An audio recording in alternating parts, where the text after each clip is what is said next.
kusang lumapit ang puso ko sa bawat sagot mong maikli. Ako ang gumawa ng kwento. Hindi mo sinabi na mahal mo ako, pero hindi mo rin ako tinulak. At sa pagitan ng katahimikan, ako ang unang nasugatan. Tinuruan ko ang sarili ko na huwag umasa, huwag umiling. Pero kahit anong pigil ko, puso ko pa rin ang umaamin. Minahal kita nang walang kapalit, nang walang tanong, walang kondisyon. Tinanggap mo ang binigay ko, pero hindi mo ako ginawang option. Ako ang laging nandito, ikaw ang laging sapat na wala.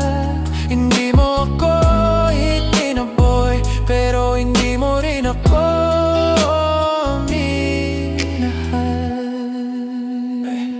Binigay ko ang oras at talaga na hindi mo kailanman hinihingi. Sinabi mong hindi mo kailangan, pero bakit tinanggap mo pa rin? Sa bawat salamat na sinabi mo, may bahagi akong umasa na baka balang araw may lugar din ako sa'yo pala.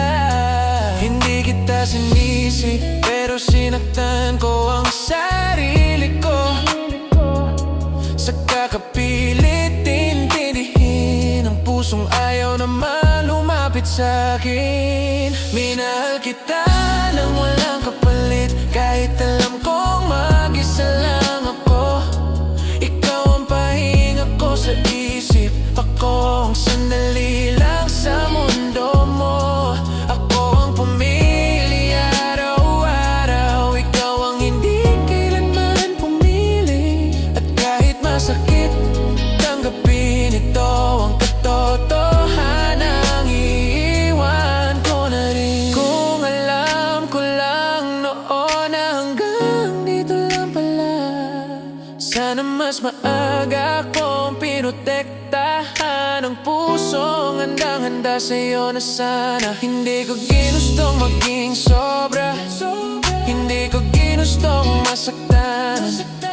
Gusto ko lang maramdaman na minsan pinili rin ako.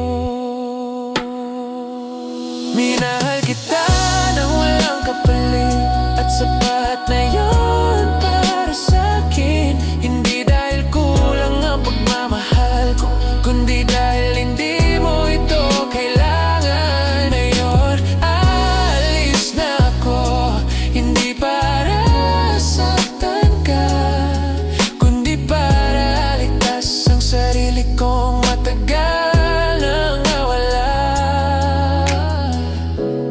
Minahal kita ng tapat, ngayon sarili ko naman.